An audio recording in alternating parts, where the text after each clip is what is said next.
Welcome to the Cultivating Success podcast. Jeff Sofer and Jonathan Wolfson are brothers and business partners of the top landscaping company, Nature's Experts. Nature's Experts is home to 6 companies that cater to all your outdoor needs. To learn more about Jeff and Jonathan, simply visit us at www.naturesexperts.com. On the podcast, Jeff and Jonathan bring together other business owners and entrepreneurs to share with you how they developed a prosperous company and how you can too. You will gain insights and meaningful advice on creating the building blocks to success and longevity in the entrepreneurial realm. And now, here are your hosts, Jeff Sofer and Jonathan Wolfson. So Andy, welcome to the Cultivating Success podcast. We are happy to have you here today. I always love spending some time with you to kind of dive deep into the business acquiring field and really understand what is actually going on out there and what is people really thinking as they're buying and selling a business. This is a big get for us to have Andy Cagnetta on with us on the Cultivating Success podcast. This is the biggest get we've had so far, Andy. I was just about to say the same thing. It's the biggest get to have the two of you in the same room and be together. So, you are Transworld's finest customers and a great success story. So I'm happy to be here. Well, thank you, Andy. I think first, let's let everyone know, obviously we know each other really, really well. I'd like first explain to our listeners exactly what business do you own and how actually have you gotten to this point. I think your story is really absolutely outstanding. And I think you really have to really start from the beginning and to where you are right now, actually. Yeah, I keep telling people who congratulate me on my success, I keep saying it was a 27-year overnight success, right? So I came down to Florida many years ago looking to buy a business, and I had owned a couple small businesses before.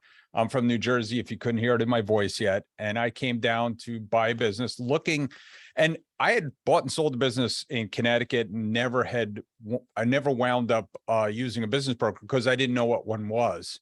And then I came down to Florida and I started looking to buy a business and ran into Transworld. And by the way, that's where I am. I'm Andy Cagnetta from Transworld Business Advisors, which is a business brokerage. And I went to this business brokerage, Transworld, to look to buy a business. And I had been to other business brokers before and felt like I was in a used car sales room. But I came to Transworld and was owned by Don and Bonnie Parrish, who I'm still dear friends with.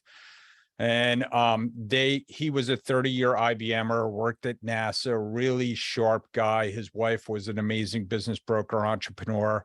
And so they were, very professional and invited me in to join them as a salesperson because they felt I didn't know what I wanted. And that's sort of true. I thought Florida was a bunch of old people, which it is, but it's certainly more diverse than it used to be. One of the many demographics of Florida. Yes.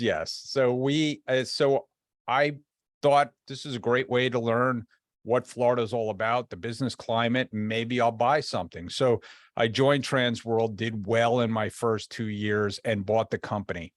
And so that was back in 97. Good timing then, right?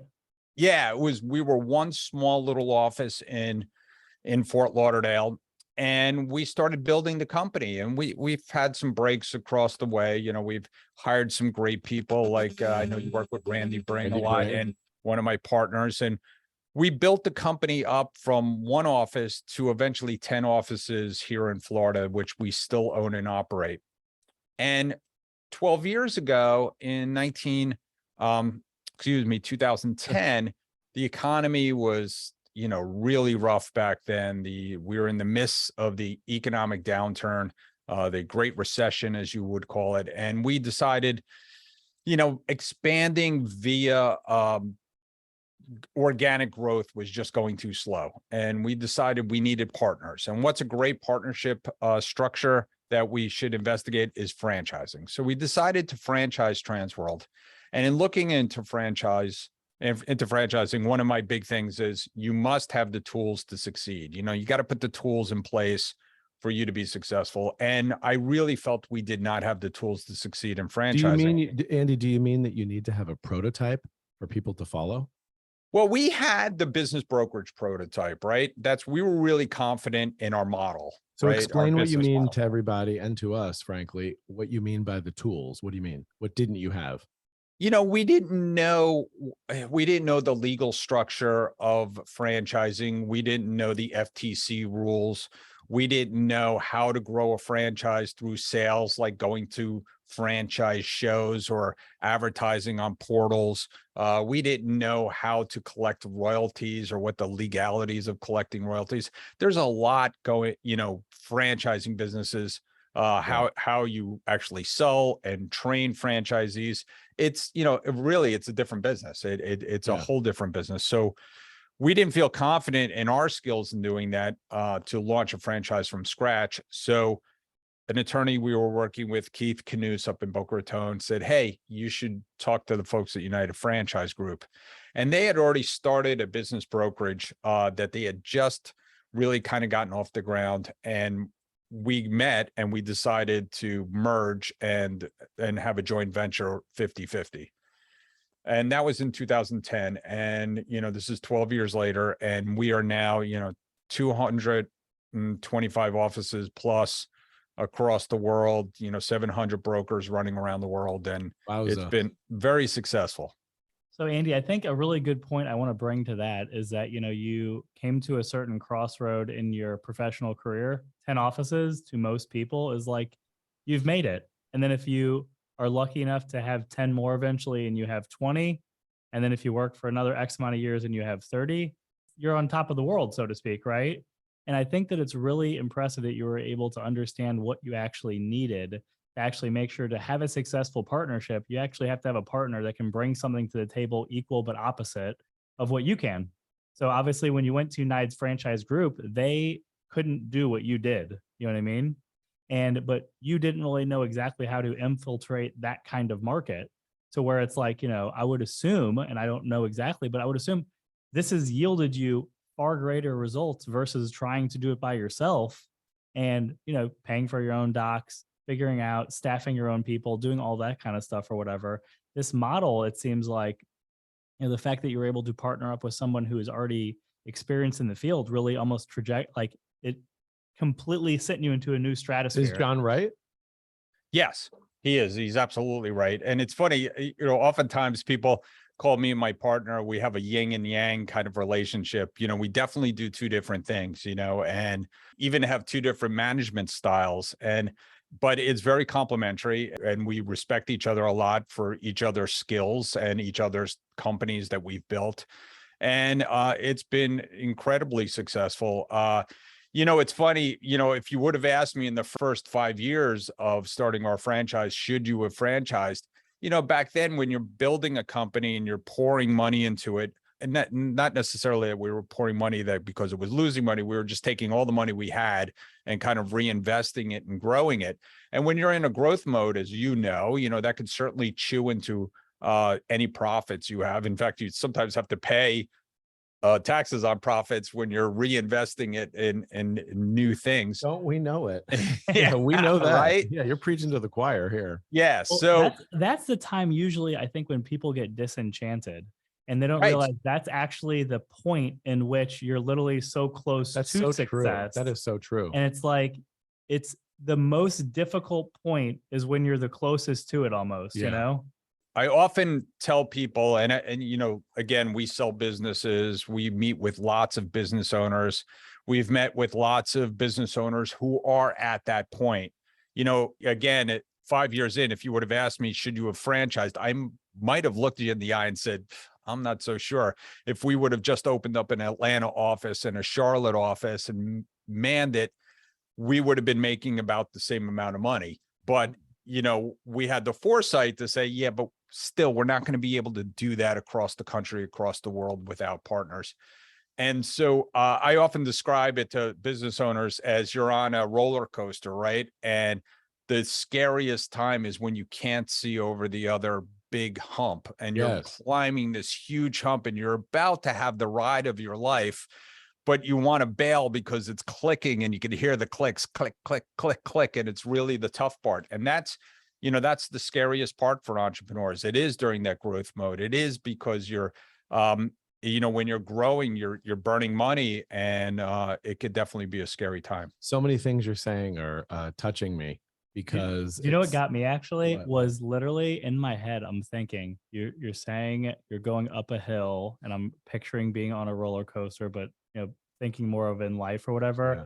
And the click was like representing to me. I was like thinking to myself, like, you're really, as you're going through these difficult adversities, they can never be taken back from you. Yeah. That you own them, and you're now moving forward from them every single time. Even if you actually fail in your adversary, even if you crumble, even if you cry, even if you Burn get money, like upset, you even said. if you burn money, it doesn't even matter what the actual outcome of it is or whatever. You actually are still like moving forward or whatever. With each click, you actually have completed another task, another part of your development, a part of the understanding of your business, another part of understanding what you can actually do, what you need support with, so on and so forth. It just really, that really resonated well with me. Yeah, you said earlier that, we could have stopped at 10. Yeah, absolutely. We could have stopped at 10 offices in Florida, been happy in Florida, Excuse made me, money. you could have just had the one. A lot Right. of guys have one. So let's not even go from there. Just Right. one. They have Right. one office. That's what they do. That's the office. That's where they work out of. That's it. So I would like to say to you, to talk about, John's talking about your expanding. What do you think it is? Would you just define yourself as basically a serial entrepreneur? Yeah, I think I'm a serial entrepreneur. I do like to feel that my strength is working with people. And then I like, organizing large groups of people, so we could all row in one direction. And so I think that's, been the thrill for me, is continuing to watch it grow. People have always asked me, Andy, did you ever imagine that Transworld will get this big? And I say, no, I didn't imagine it being this big. I would You never didn't stand. imagine, I'm sorry, you No, it's didn't okay. imagine for it being this big, but yet you're the one that was in the front seat on the roller coaster, and you wanted the front seat.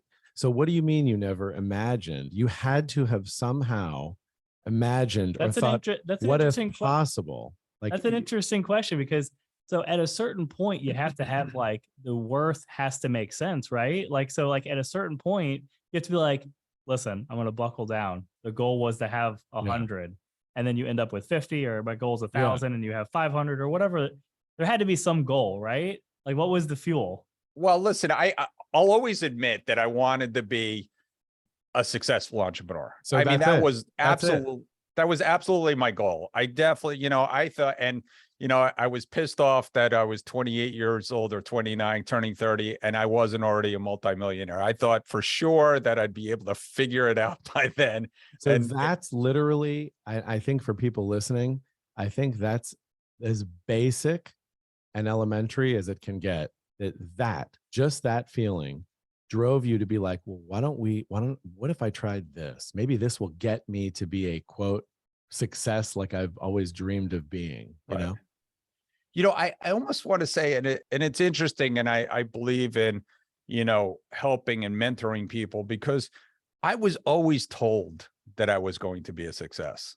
Like I think I'm a humble person. And so, and some people say like, you're too humble. And because I know where I came from, right? And people always told me, you're going to be successful. You're going to be successful. It was almost self-ingrained in me that, well, I got to do that because people have been telling me for years I'm going to do it.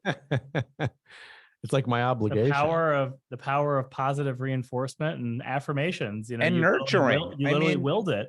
Yeah, and nurturing. I mean, I feel, and again, I'm sure we'll talk about a little bit. It's kind of the reason why I give back. I mean, not everybody has that fortune of having supportive family and friends, and just being in the right place at the right time.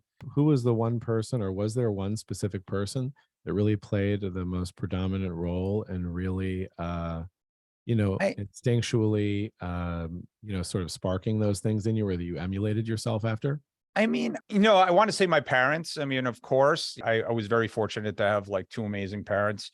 But my dad wasn't an entrepreneur. And I do tell this story a little bit too. He's an engineer, big corporate company, worked his way up, did a great job, second person in our immigrant family to go to college.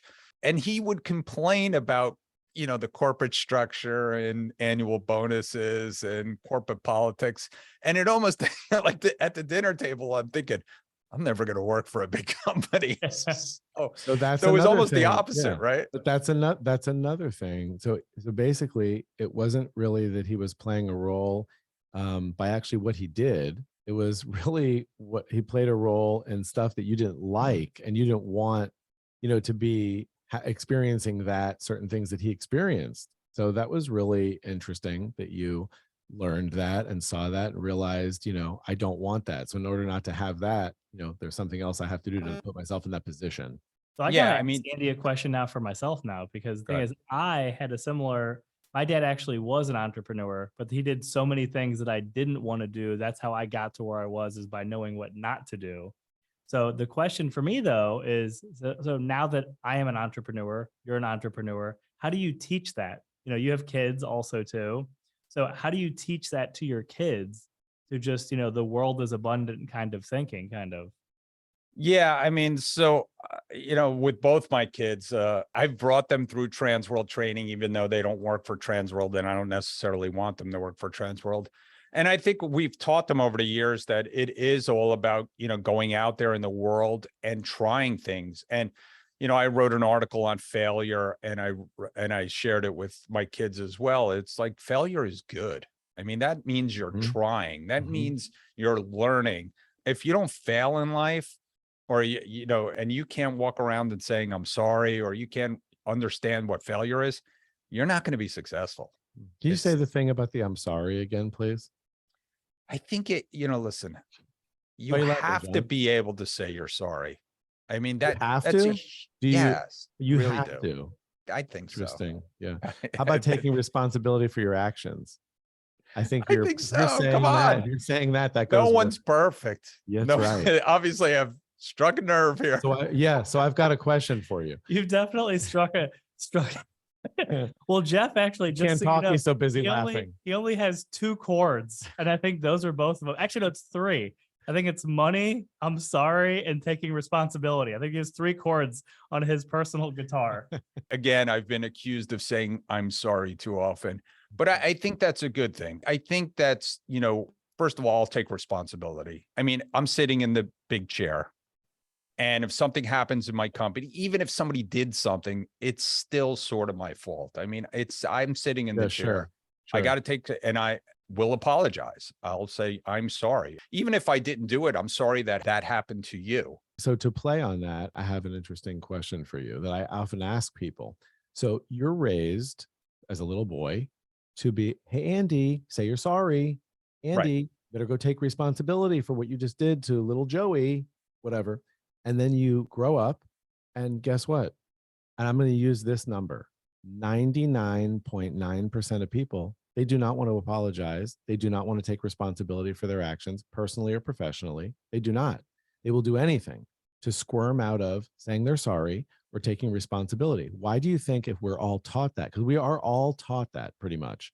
So if we're taught that, why, when we get older, is that something that people are ashamed of doing, afraid of, insecure about? What do you think about that? Well, I think one of the things is that in society, we haven't given enough people a second chance, right? So Mhm. if the ultimate, if the punishment for doing something wrong is so severe that you could never recover from it, I certainly understand people never wanting to say, I did that, I'm sorry, Mhm. right? So even in my company, if somebody does something bad and they understand this, it's kind of hard to get fired. I mean, I understand people are human. I understand people have bad days. I've had people that have had fights, literally almost physical fights. Oh boy, we've And had people having that too. right. And you have to really, we're not running a manufacturing firm. We're running a human services firm, and there's humans involved, and humans are imperfect. Humans make mistakes. Yep. Humans have bad days. So why is it Humans- so hard for all these humans to accept that about themselves, and without feeling funny or embarrassed, why can't they just admit, I'm wrong, I'm sorry, or I take responsibility for it? Because I'll tell you this, related to business, it would make all businesses, if you're not talking about, let's not talk about personal, we'll just talk about business.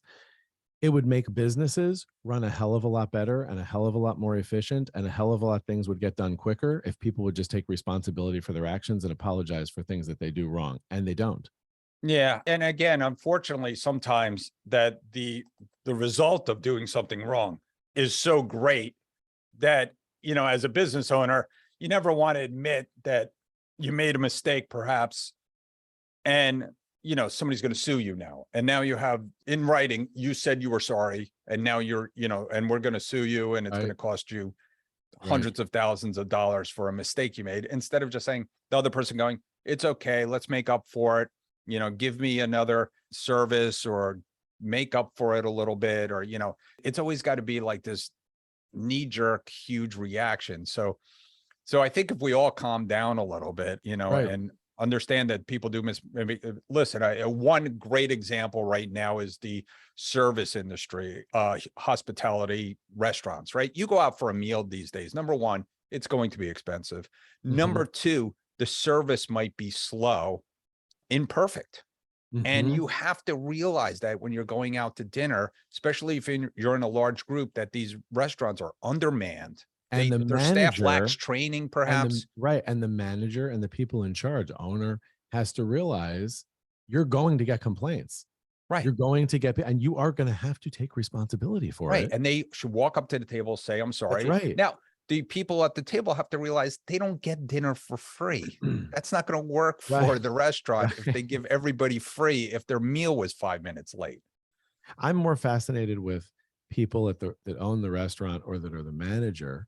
I'm more fascinated with them not saying, I better take responsibility, because most human beings are hostile and angry if they don't get decent or good service. So I should cut it off at the pass and walk up to everyone and say, just want to make sure that you understand that if anything's slow or anything's this or anything's that, you know what's happening, you know, with every restaurant pretty much, and all the staffing. I just want you to know we're aware of this and we're very happy you're here. But people don't do that. They put themselves in a juxtaposition of being taught to do that, but then they get older, a switch goes, and they're not like that anymore. And I think if people remember those things, it would, you know, make things easier and better for them. Yeah, we were at a restaurant, 80th birthday party for my mother-in-law just the other night, right? We had, I don't know, 15 people. Dinners come out, half the dinners come out. The other half, we're waiting there for 15 minutes. 15 minutes, right? It wouldn't go over with our group of right. And it wasn't going over with our group either. But again, we understood, went outside, made sure they knew that we were still waiting for another 8 dinners. They said they did. They brought him forward. Manager comes over, apologizes afterwards, brings out 2 bottles of Prosecco during the cake. That's very nice. This is on the house. So sorry you had to wait for your dinners. Thank you for coming here to celebrate. Done. Yeah. I'd go back. I think this is a very good segue, actually, to get into one of the segments that you actually do sell, you know, at Transworld, you know, being a business broker. And I think it'd be interesting for everyone to know, how is the restaurant industry going right now, actually, as far as buying, selling, trading, franchises, all of that stuff? How is it actually going? Because you're, you know, at Transworld, being business brokers, they have an under the hood perspective of exactly what's going on in businesses today. So it's not like an objective opinion where you're talking about your own business like everything is all great, and it's not. But you're saying the changes in the market, they're always there, always understanding what changes in the market at different times. You know, at Transworld, they are learning about the business with the person who's selling the business. They are looking at the financials. They're looking at the inventory. They're looking at, you know, they're creating their intangibles to become a tangible so they actually can sell it. So really all these different components, you know, Andy and his team, really, that's what they do. That's what their job is. So I think you're really a great person. And I think it would be interesting for everyone to know, it was hit so hard, you know, the restaurant industry. How is it actually looking right now? Obviously, you mentioned, you know, prices are rising. I think we all can understand that. But how is that actually working as far as bottom lines and people buying and selling? So far, historically, Transworld has somewhat lagged the market, right? So even in 2008, 2009, when the world was blowing up, we still had a good 2009 because we're still cleaning up and selling deals. And so it kind of lags the market. Valuations are based on past financials. although they're supposedly looking forward, they still rely heavily on past financials. So as things are still coming down, the past financials are good and prices still stay up, and then they dip, right? So do I expect things to dip? The short answer is yes. Now, what's happened in the restaurant industry is interesting, right? So we went from number one sales and across Transworld is usually restaurants. They trade hands a lot, to 2020 and into 2021, not selling as many restaurants. Why? Because a lot of restaurants went out of business during the pandemic, COVID, and they closed their doors. And So what have you saw, franchises have I think- franchises started approaching you guys to try to sell their businesses more then? yes and no. So a lot of businesses didn't come on the market. In fact, our inventory is halved and still has not recovered. So in Really? Florida, Transworld would carry about 1,200 to 1,400 listings. Currently, we're carrying around 700. And that's Wow. not a Transworld thing. That's across the business brokerage world. And we're still selling as many businesses as we did before. You just So had more there's a lot inventory. less inventory, Yeah. and things are selling very well. I would think there'd be like more inventory because I would think people are like making changes. I would think so too, because the thing is that, well, of course you're selling the same, because what happens when there's less inventory? It creates more of a demand.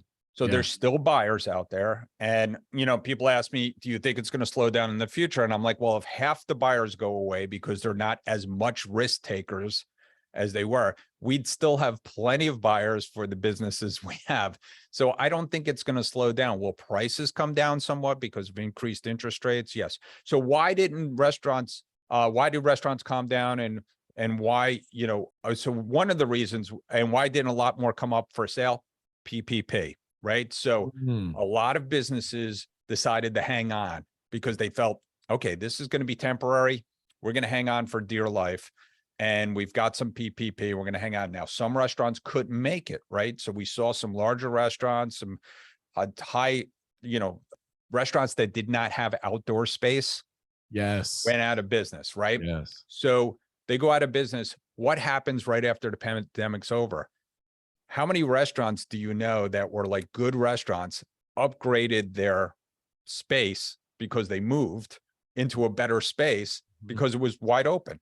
And a lot of restaurants, but a lot of people who wanted to open up restaurants had to pick. They there's all these landlords with these empty restaurants. We're just going to go. So our sales come down. All these people So go independent people are really, you think, making a move into the restaurant market right now, where they're actually able to pick locations. Previously, before, there were no locations. Like you were lucky if there was a new construction, and then maybe you could get on the list to have a restaurant or something built there. Now there actually is, you can figure out where is your customer, so to speak. There was, I'd say in late 2020 and early 2021, you could have looked for a space and found one. Now, right now, 2022 into 2023, no space is open anymore. And in fact, franchisors are coming to us begging us for second generation space. Yeah. Where can we go? Where can we go? Yeah. And why? The other thing is construction is incredibly expensive, and supply chain issues for stainless steel and refrigeration and plumbing, all that stuff makes people say, oh my God, if we have to start a restaurant from scratch and build it out, it could cost us $1 million. Maybe we could find a failed restaurant for $500,000 and buy it. Very interesting. It's always interesting to really know what's going on in the actual market and how it's changing. And I expected that the inventory was down, and then, but you don't realize when inventory is down, it creates an artificial demand also too, because when the person on the other line says, these are my only 2 businesses that fit your criteria, you think to yourself, oh my God, all the rest of them have been captured. There's only 2. What happens when these are gone? Yeah. You know what I mean? People don't realize, obviously, the business buying and selling it's constant. Every single month there's businesses being bought and sold and changing hands and so on and so forth. How about other sectors? What do you see? Do you have, sort of new industries, new spaces, so to speak, being offered that maybe there's more of those than there used to be? What do you So we're notice selling as more trends? we're selling more construction businesses than we Okay. ever have. That's a trend. So the construction industry, people do see, listen, we have a shortage of housing. We live here in Florida. I mean, historically, there was 1,000 people a day moving to Florida. It's probably even worse now, that worse or better. There's tons of people moving to Florida. And so I don't think that's going to slow down much. Now, of course, interest rates going up, mortgage carry costs going up. People, it may slow it down some. And of But course, it's not gonna stop it though. it's not going to stop it. So I think the construction industry is going to continue to see a good run, and we're seeing people put money into that. So that it used to be services, like landscaping or like beauty or cleaning, or that was kind of our second biggest marketplace, but construction has now surpassed that. So construction is number 2. And then, probably services number 3 and medical number 4. I mean, so medical has come up where, testing facilities, medical practices, pharmacies. So we're seeing a lot of those kind of businesses being sold as well. I think we should Traded. say, we know Andy because we've gone through Transworld, and I would say we partnered up with Randy Bring, who has been on this Cultivating Success podcast, previous to you, Andy.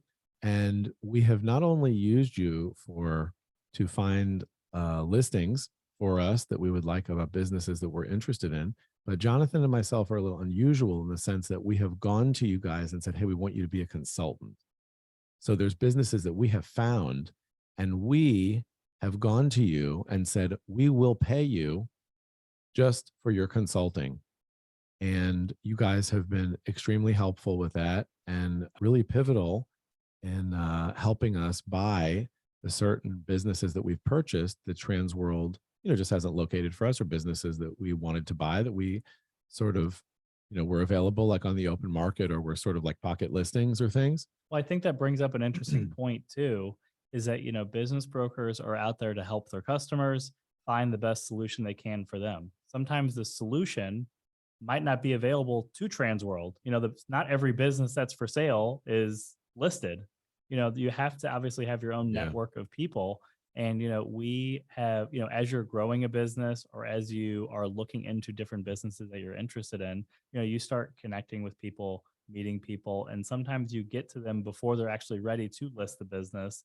And, Transworld is a company too, where I feel like, I appreciate the fact that they've been willing to, really conform to what our needs were. Our needs were, we didn't connect with Transworld, be like, oh, we're going to find our own business and have them help consult with us. Right. It's just, organically happened. As you open the door in your mind to like what the possibilities are and what direction you want to go, You're saying start you just looking in other different ways. And you're saying you just knew they were there for us. If in fact we did find something, we knew they were there for us. Absolutely. And I really wanted Andy to explain his company's process of how they really go, how they handle their customers, because I think that's a really important part of the growth of Transworld, is this process that he's really trained to everybody.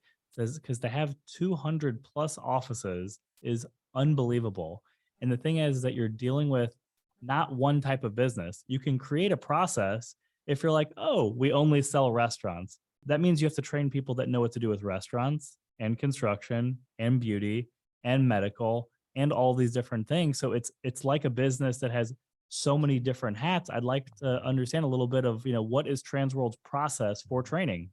So usually, and for training, we have a week-long training program. And I always tell people, and for owners of offices, it's 2 weeks. And I always tell people in training, which they're here right now, and Randy Bring is teaching them right now, it doesn't end there. We have, I'm still learning. It's 27 years in, and I'm constantly learning about my business and what's going on in my business. Smart. And that's really key. I mean, that's why you hire us, because it's not necessarily buying the business, and that's not the hard process. The process is all the things that go on inside of that, whether it's the insurances, whether it's negotiating with the sellers, whether it's negotiating with the CPAs or the investment advisors or the attorneys.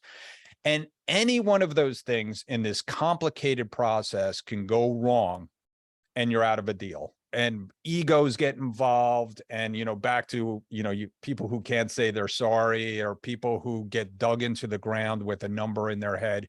And really our job is to facilitate the process and get it done. And a lot of times we're acting as psychologists. And our process does start with the seller usually. Now, you guys are a little different. You bring us into deals that you found, but usually we're out there in the marketplace. People come to us and say, we want to sell.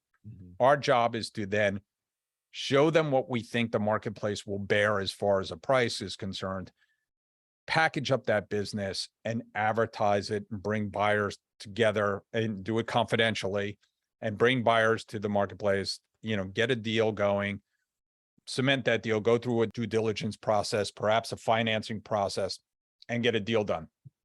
And what I always tell buyers, and this is, you guys are perfect at this, is buyers are at a disadvantage. They have been for 27 years that I've been in this business, except for maybe right after 9/11 or right after the economy blew up or right after the dot-com blow up. Like there's right there, if you were willing to buy a business the day March 2020, when everything was going haywire, you probably could have gotten a bargain. And I know you guys did that actually. We did. I was just going to say we did.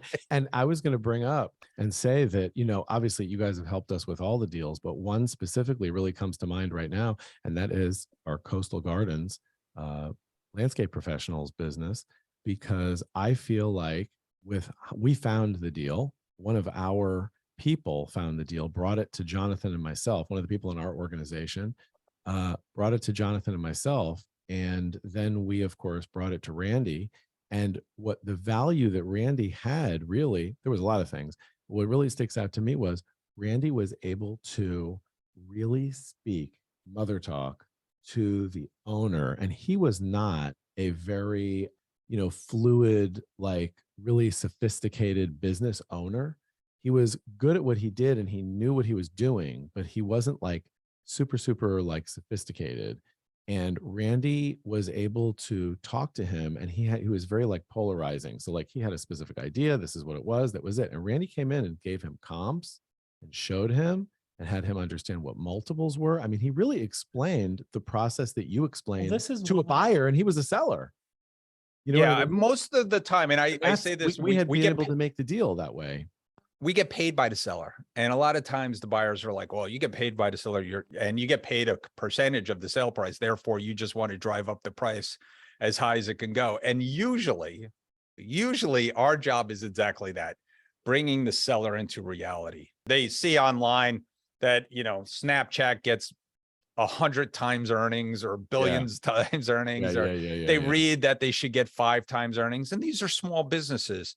Now, valuations have gone up over the past few years. It's gone from a 2-time multiple to a 3-time multiple on average.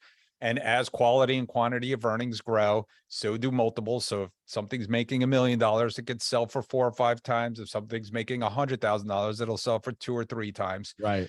So, but those multiples have been sneaking up, but usually people see these multiples, or they have a cocktail party, or their accountant tells them what their business should be worth.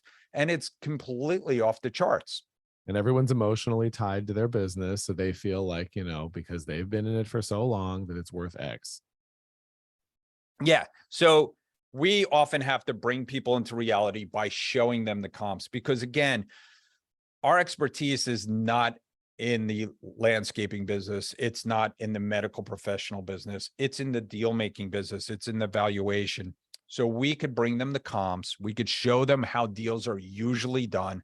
Again, people, well, my brother-in-law is an attorney. He's going to handle this deal for us. He's never handled the deal. He doesn't know what the norms are in a deal and what should be in the paperwork and what shouldn't be in the paperwork. And these are all things that we have to negotiate and bring. And sometimes, we convince sellers, hey, no offense, you have to fire your brother-in-law. He's not doing a good job. We have to bring in an attorney who's very well versed at getting these kind of deals done. So we kind of bring those deals together. And again, it's a very complicated thing to buy a business. And it can fall apart at any juncture. It can fall apart the day before a closing. And, we have lots of stories of why those kind of things do happen. And so being there, being able to find someone that'll write an insurance policy, or being able to call up the bank because we personally know the bank and I know the CEO, and I say, no. You guys promised to do this deal 2 months ago. Get with your underwriters and figure out how to get this deal done. And that's been, the key to our success. So a point I'd like to make, for, what happened to us with Coastal Gardens is that, we came to a crossroad. We have the owner there. He wants to sell. Jeff and I are, I would say, pretty good negotiators, right? We could obviously do it ourselves. The thing is that when you do that, it doesn't exactly formalize the process, I felt like. And, you have to actually have a process to make the other person feel comfortable. Just because someone is willing to sell doesn't mean they're actually willing to sell to you. And just because they're willing to sell doesn't mean they want to disclose to you.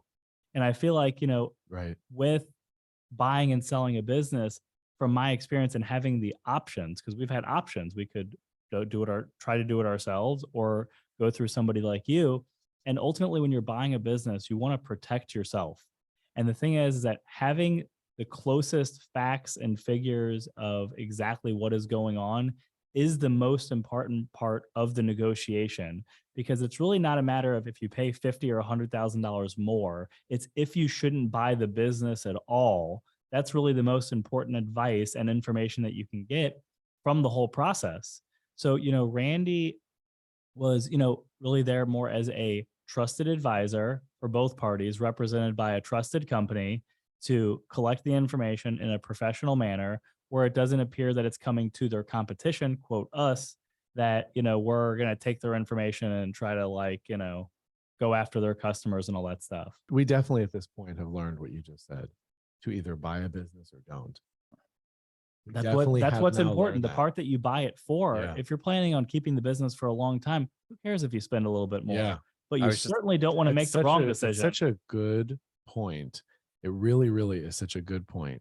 We really do know, after buying all these businesses and the opportunities we've had on businesses that we've gone down the road with that we haven't bought either, we really do know at this point, we were finally taught, John and I, that there's businesses you buy and businesses you don't, and what the certain signals and what the things are that get you to buy or not buy. And I think that is so important for people, because if something, where there's smoke, there's fire, sort of, so to speak, and digging through information, because, there's so many line items and so many different factors to take into play and that come into play when you're buying a business. But I think to be able to identify what the ones are that you can't excuse or you can't get past is now what we know. Do you know what I mean? I Yeah. do. I think There's some great businesses out there. I mean, I know you bought a business in Frames Tree Service, right? Yes. And when you buy that business, it came down to just being able to negotiate with the seller to buy it, because we both know the seller personally, Yes, we and do. he's a wonderful person. And Yes. you're not going to go wrong if that guy's going to be in your organization, right? I would say he's a very honorable person. Right. So you got to get, but you have to get him to be able to trust the process that he's not going down. And you talked about that being a trusted advisor, because this is the first time the sellers have ever sold it. They don't have anything to compare it to. Yeah. When people come to me to buy, the first thing I tell them is, you have to get into the marketplace, because if I bring you a perfect business right now, you're not going to buy it, because you're not going to feel good about it. Right. When you go to shop a car, you're probably not going to buy the first one that you look at. You're going to look at 5, or you're going to look at 5 on the internet and say, okay, these are the prices that people are charging. You walk in and the dealer wants to charge you $10,000 above sticker, and you're like, oh my God, that's ridiculous. And then you realize everybody else is charging 20. All of a sudden you felt good. So you have to do this thing. I always tell people, you have to get educated. And that's what we're here to do. We're here to help people. We want to do good deals for good people. A smart person surrounds himself with smarter people. Yeah. And that really, I think, to me, is a driving home thing I want everyone to understand, is that, Transworld is one resource, right? But the thing is, to buy a business, you need to have other different good resources to help advise. A CPA, you need a bank. Should you need financing, you need an attorney, you need all these other different things. And they all have to work together. It's not like it's just you, they have to work together. And so if one of those people doesn't work together with the others, that causes a problem. That's right. That's right. Yeah. That's right. So the last thing, Andy, I want to go over with you and talk about is what is next for Transworld. That's a great question to finish this with. What is next? Well, so I do believe in a couple of things that, I have my eyes on. First of all, we're going to continue to expand. So we just sold a franchise to the UAE. So we have an office in Wow. Dubai now. And, again, that's great because, there's a lot of money there that they want to Yep. invest in businesses, and there's a lot of businesses over there. Wow. So we're working with them over the last couple of weeks to get them rolling. So we have other countries that hopefully will come on board soon. Do you have to go to the United Arab Emirates to do this? Or, I mean, do you have to go there, or do you go? It's funny. So there's sometimes when we open up franchises, and we've opened up in Australia and UK and the places, people are like raising their hand in my company saying, I want to go. I want to go. Yeah. Well, UAE happens to be one of those. Everybody wants to go to Dubai. Yeah, It's sure. like, I want to go. I want to go. Yeah. So we have some people going. And then we opened up South Africa, and everybody's like, I don't know if I want to sit on a plane and go to South Right. Africa. Exactly. Yeah. Doesn't quite have the glitz and so glamour one of my that the UAE guys, does. one of my guys who loves hunting and stuff, he's like, I'll go. I definitely want to go to South Africa. So he's been down there a few times. So no, I don't personally, I eventually go, once they get set up, and they'll have an event or something, and I'll definitely wind up going to the UAE at some point. The other thing is big, and I know that you both believe in this too. I am a marketer. You talked about business brokers that just are happy with one office. Well, I don't believe in being a brokerage. I believe in being a marketplace, and I believe the bigger the marketplace, the more choices people have. So I want to create that dynamic marketplace, and so that means continuing to grow the Raises marketplace. everyone's standards. And so that takes technology. So I think that's a big thing moving forward. So, we will continue to Sounds invest in exciting. technology, continue to invest in data, and understanding data and understanding AI.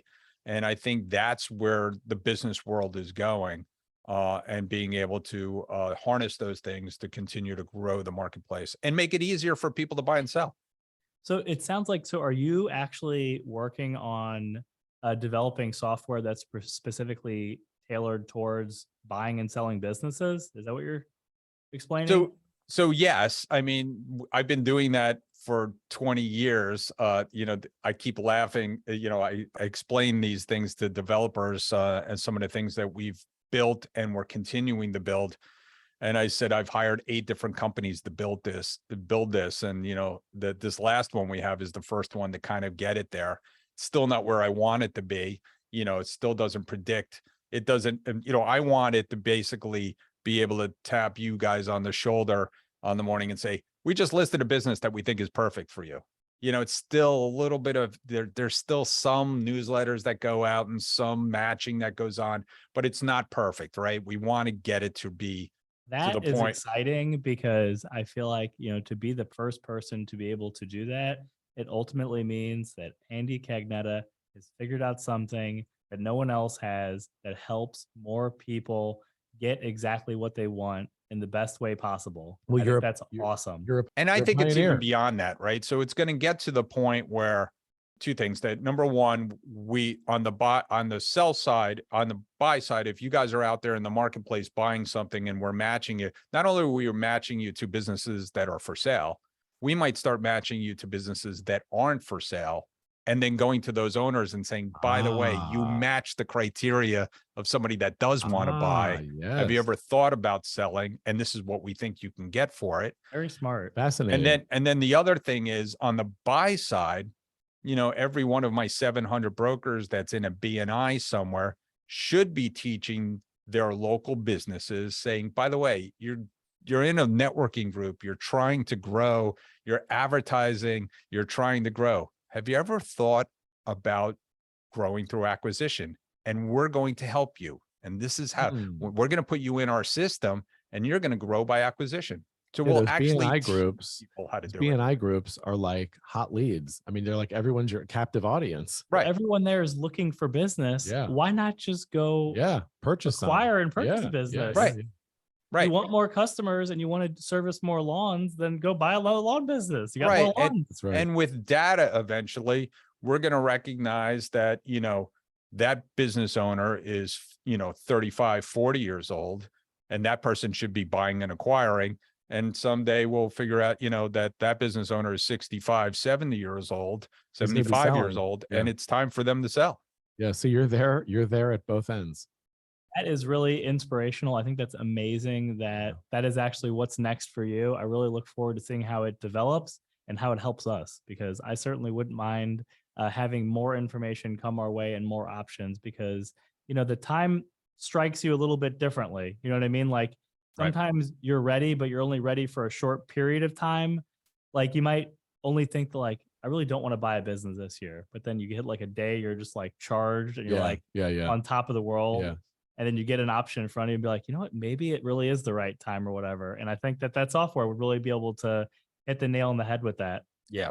Jonathan and I wish you with full hearts continued success with everything. And thank you so much in playing the role that you have with what we're trying to do. Well, thank you for being our number one awesome customer. I really, we really do appreciate it. You guys are a great success story. Thank you. You do, you're great customers of ours because you include us in your deals and you understand our value. And we couldn't ask for anything else from clients like you. Thank you very much. So. Thanks, Andy. Can you let everyone know where they can find you at if they want to connect with you? I know you have your own podcast. You have an amazing book. Please tell everyone where they can find you and where they can pick up your book. Yeah, so you could go to my website, tworld.com, and somewhere there's a landing page to get the book. And of course, you could always email me at ac@tworld.com. And we are on the Deal Board podcast, and we have our own website as well. And of course, we're on all the major players out there. And we'd love for you to be a part of our fan club and downloads on a bi-weekly basis as well. So, Andy, thanks so much. And thanks for joining us on the Cultivating Success podcast. Thank you. This has been the Cultivating Success podcast with Jeff Sofer and Jonathan Wolfson.